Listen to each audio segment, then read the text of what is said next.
ससुराल में आने के बाद मायके की याद तो आती ही है।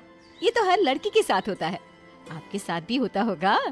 लेकिन हमारी रश्मि शायद अपने मायके से ज्यादा ही जुड़ी हुई है, इसीलिए ससुराल आने के बाद भी वो मायके की बात नहीं भूल रही थी। अब आइए देखते हैं कि उसके ससुराल वाले इस बारे में क्या सोचते हैं। अरे कहाँ रह गए सबके सब? अरे जानकी, आजा आजा, यहाँ आंगन में आजा, मैं यहाँ हूँ। क्या बात है, तू यहाँ बैठी है आराम से? अरे सर्दी बहुत है ना, तो थोड़ी धूप सेक रही थी। तू बता कैसे आना हुआ? अरे तेरे घर नई बहू आई है तो मैं देखने भी नहीं आ सकती क्या? नई बहू को ही देखने आई हूँ। कहाँ है दोनों बहुएं? अरे यहीं है, दोनों रसोई में नाश्ता बना रही है। अच्छा अच्छा, जरा बुला तो नई बहू को, उससे मिलके उसे आशीर्वाद तो दे दूं मैं। हाँ बैठ, बुलाती हूँ मैं। अरे रश्मि बहू, जरा यहाँ आना बेटा। जी आई माँ जी। देख, ये है हमारी पड़ोसन जानकी, और मेरी सहेली भी तुझसे मिलने आई है। नमस्ते आंटी जी। नमस्ते नमस्ते। और बहू, कैसा लग रहा है घर? अच्छा तो लग रहा है ना तुम्हें? हाँ आंटी जी, अच्छा तो लग रहा है, लेकिन मायके की ना बड़ी याद आती है। हाँ वो तो होता ही है बहू, नए नए ससुराल में। लेकिन इस घर के सारे सदस्य ना बड़े ही अच्छे स्वभाव के हैं, तुझे मायके की कमी महसूस नहीं होगी। हाँ रश्मि बहू, तू भी मेरी बेटी जैसी ही है। जब भी तुझे अपनी माँ की याद आए तो यहाँ आ जाया कर, मैं हूँ ना बेटा। देखा कितनी अच्छी सास मिली है तुझे। बहू, तुझे किसी भी बात की कमी नहीं होगी कभी भी। कावेरी तो तुझे बेटी की तरह ही प्यार देगी, बहुत ध्यान रखेगी तेरा। ध्यान तो मेरी माँ रखती थी। मेरे कहने से पहले ही मुझे सारी चीज़ें मिल जाया करती थी।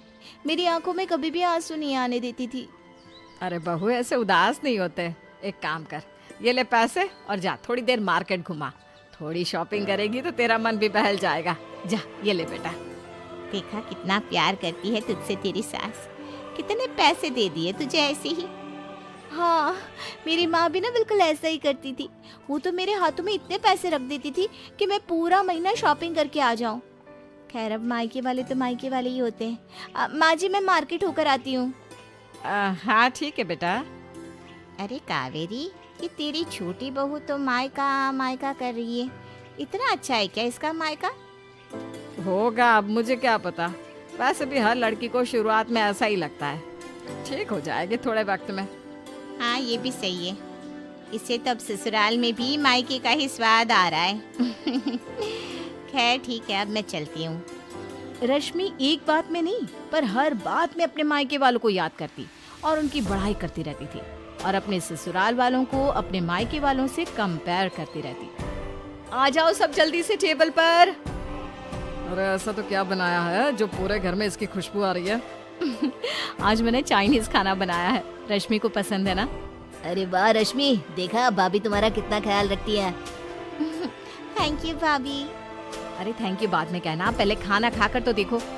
हाँ चलो सब लोग बैठ जाओ, खाना खाओ। दिखने में ही कितना स्वादिष्ट लग रहा है।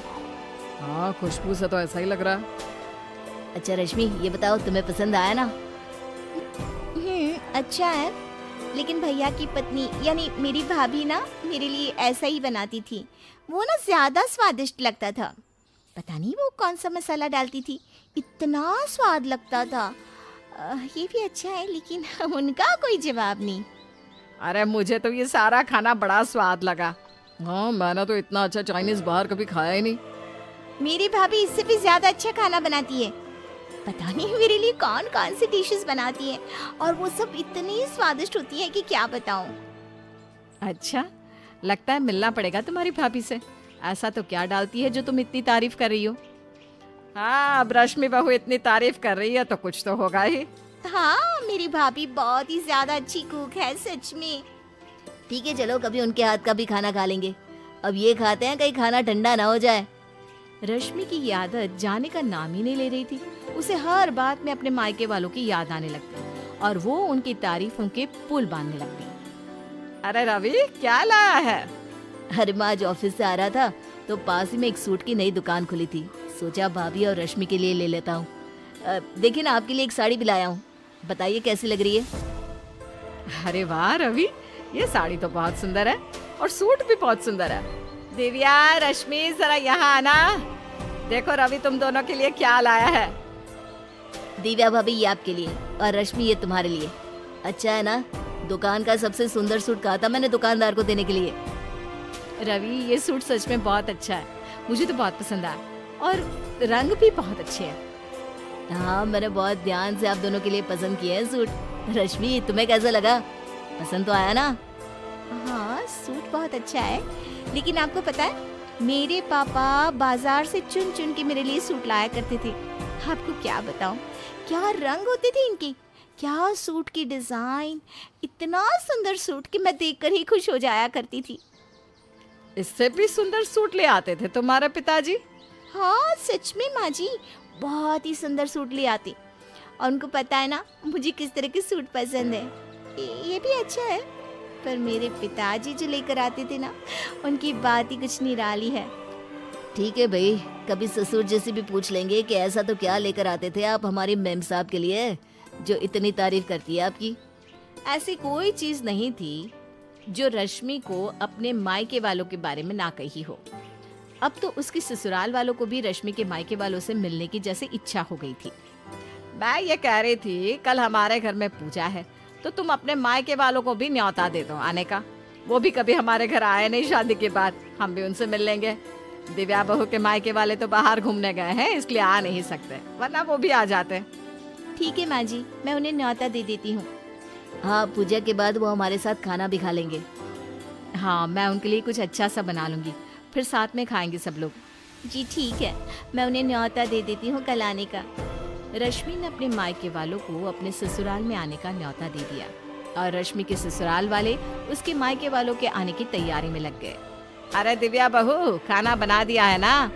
जी माँ जी, मैंने बहुत सारे डिशेस बनाए हैं, छोले भटूरे, हलवा पूरी और चाइनीज भी। वाह वाह, अच्छा किया। वो पहली बार हमारे घर आ रहे हैं और रश्मि इतनी तारीफ करती रहती है उनकी, तो हमारी खातिरदारी में भी कमी नहीं रहनी चाहिए। अरे माँ कोई कमी नहीं रहेगी, हमने सारा इंतजाम कर दिया है। बाहर का आंगन भी लाइट से सजा दिया है। ये अच्छा किया तुम दोनों ने, घर बहुत सुंदर लगना चाहिए।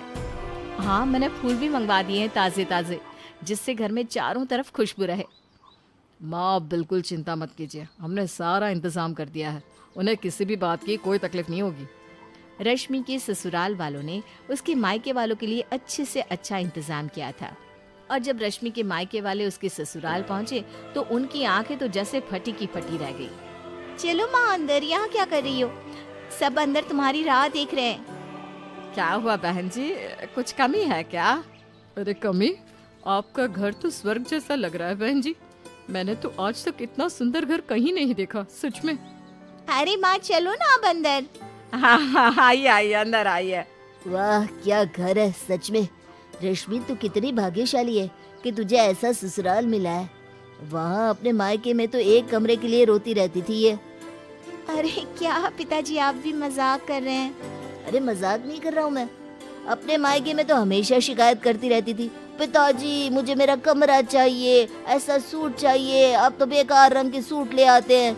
आज देखा कितना सुंदर सूट पहना है तूने।